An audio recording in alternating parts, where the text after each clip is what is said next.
تنزل الملائكة والروح فيها بإذن ربهم من كل أمر سلام هي حتى مطلع الفجر. ലൈലത്തുൽ ഖദ്ർ എന്നാൽ എന്താണ് എന്ന് ചോദിച്ചുകൊണ്ട് തന്നെ അതിനെ വിശദമാക്കി പരിശുദ്ധ ഖുർആൻ പറയുകയാണ്. ആ രാത്രി മലക്കുകൾ ഉർറൂഹു ഫീഹ എന്ന് പറഞ്ഞത് ജിബ്രീൽ അലൈഹിസ്സലാമിനെ സംബന്ധിച്ചാണ് എന്നാണ് കൂടുതൽ പണ്ഡിത അഭിപ്രായം. അപ്പോൾ ജിബ്രീൽ അലൈഹിസ്സലാം വരികയും ഭൂമിയിൽ ചിലരെ കണ്ട് അവരോട് സലാം പറയുകയും ചെയ്യും, സന്ദർശിക്കുകയും ചെയ്യും. ആ സലാം അനുഭവിക്കുന്നവരുമുണ്ട്, അനുഭവിക്കാത്തവരുമുണ്ട്. എന്നാൽ ഈ രാത്രിയിൽ ആര് തൻ്റെ റൂമിലിരുന്ന് തൻ്റെ ഇരിപ്പിടത്തിൽ നിസ്കാരപ്പായിലിരുന്നോ ഏകാന്തതയിൽ ഇരുന്ന് ആര് പ്രാർത്ഥിച്ചുവോ, ആര് കരഞ്ഞുവോ, ആര് അള്ളാഹുവിനോട് ചോദിച്ചുവോ അതിനൊക്കെ അള്ളാഹു തആല അക്കമിട്ട് ഇജാബ് തരും. അതാണ്. അതിന് നമ്മൾ എന്ത് വേണ്ട, നമ്മൾ മൈതാനത്തേക്കോ മറ്റോ അല്ലെങ്കിൽ ആൾക്കൂട്ടത്തിലേക്കോ പോകേണ്ട ആവശ്യമില്ല. ആൾക്കൂട്ടത്തിൽ പോയി ഈ ദിവസം നിങ്ങൾ അതിന് വിനിയോഗിക്കരുത്. ലൈലത്തുൽ ഖദ്റിൻ്റെ ദിവസം ആൾക്കൂട്ടത്തിൽ പോയിട്ട് സംഗതിയൊക്കെ ശരിയാണ്, ദിക്റിലൊക്കെ പങ്കെടുക്കുന്നതും ദിക്റിലും സലാത്തിലും ദുആ മജ്ലിസിലും ഒക്കെ പങ്കെടുക്കുന്നത് ശരിയാണ്, വളരെ നല്ലതാണ്.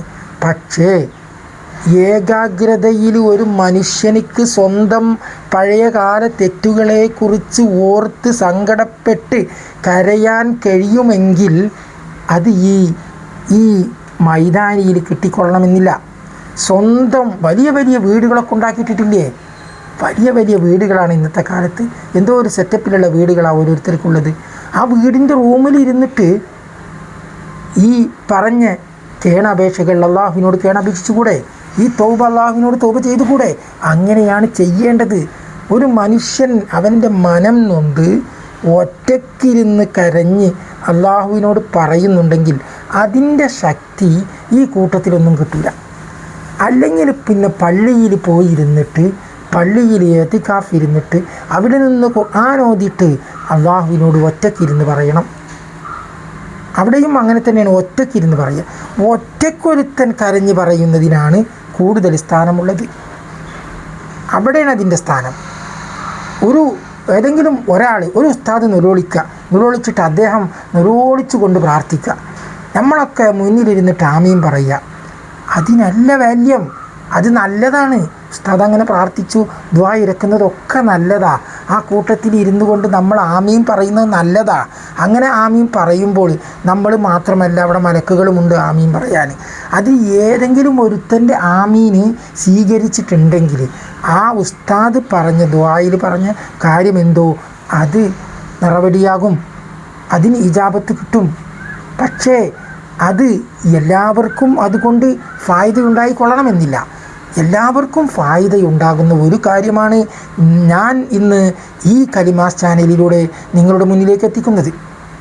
തീർച്ചയായിട്ടും നമ്മളുടെ പാപങ്ങളെ തൊട്ട്, നമ്മൾ ചെറുപ്പകാലത്ത് അല്ലെങ്കിൽ പ്രായപൂർത്തിയായ ശേഷം എന്തെങ്കിലുമൊക്കെ തെറ്റുകൾ ചെയ്തിട്ടുണ്ടാകും, അല്ലെങ്കിൽ ആരെങ്കിലുമൊക്കെ കുറ്റപ്പെടുത്തിയിട്ടുണ്ടാകും, ആരെങ്കിലുമൊക്കെ കുറ്റം പറഞ്ഞിട്ടുണ്ടാകും. എന്നാൽ ഈ കുറ്റം പറഞ്ഞത് ഇതിൽ പൊറുക്കില്ല.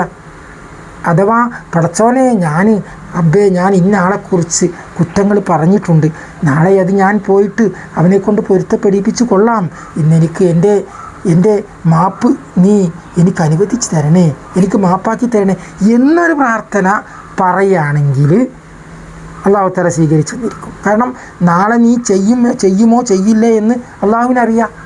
നീ മറ്റവനോട് ചെന്നിട്ട് മാപ്പ് ചോദിക്കൂലെന്ന് അള്ളാഹുവിനറിയാം. ഇന്ന് നീ ആദ്യം പ്രാർത്ഥിക്കാനിരിക്കുക.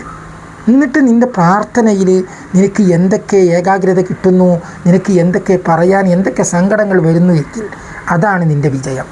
ആ സങ്കടങ്ങൾ വന്ന് നിനക്ക് പ്രാർത്ഥിക്കാൻ കഴിഞ്ഞിട്ടുണ്ടെങ്കിൽ ലൈലത്തുൽ ഖദ്റിൽ നീ വിജയിച്ചു. ലൈലത്തുൽ ഖദ്റിൽ നീ വിജയിച്ചു. അല്ല, നീ ഏതെങ്കിലും മൈതാനിയിൽ പോയിട്ട് കുറേ സംഭാവന കൊടുത്ത് കുറേ പൈസ കൊടുത്ത് അവിടെ ഇരുന്നിട്ട് ആമീൻ പറഞ്ഞു കണ്ട് പോന്നിട്ട് ഇവിടെ വന്ന് വരേക്ക് വന്ന് നന്നായിട്ട് കിടന്നുറങ്ങി, അല്ലെങ്കിൽ നേരം വെളുക്കോളം ആ മൈതാനിൽ തന്നെ കഴിച്ചു കൂട്ടി എന്നിട്ട് അവിടെ നിന്ന് പോകുന്നു. പക്ഷേ ഇത് പോരാ. ഈ ജമാഅത്ത് എന്ന് പറഞ്ഞതേ കൂട്ടായിട്ടുള്ള സംഗമിച്ചുള്ള പരിപാടി അത് നിസ്കാരത്തിന് മാത്രമാണ് ശ്രേഷ്ഠത, ജമാഅത്തായി നിസ്കരിക്കുന്നതിന്. ദിക്റിൻ്റെ മജ്‌ലിസുകളിലൊക്കെ ഈ ജിന്നുകളെക്കുറിച്ച് അറിയില്ലെങ്കിൽ ഞാൻ പറഞ്ഞു തരാം.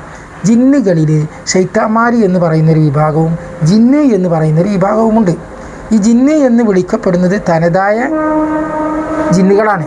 മറ്റത് ജിന്നിൽ നിന്ന് വഴിപഴച്ചു പോയ ശൈത്താന്മാരാണ്, ഇബ്ലീസിൻ്റെ മക്കൾ എന്ന് പറയും. അപ്പോൾ ഈ നല്ല ജിന്നുകൾ നല്ല മനുഷ്യന്മാർ കൂടുന്നിടത്ത്, നല്ല ഉപദേശങ്ങൾ നടക്കുന്നിടത്ത്, ദിക്റുകൾ നടക്കുന്നിടത്ത്, നല്ല കർമ്മങ്ങൾ ചെയ്യുന്നിടത്ത്, നല്ല പ്രാർത്ഥനകൾ നടക്കുന്നിടത്ത് ഇവിടൊക്കെ ഈ നല്ല ജിന്നുകളുണ്ടാവും.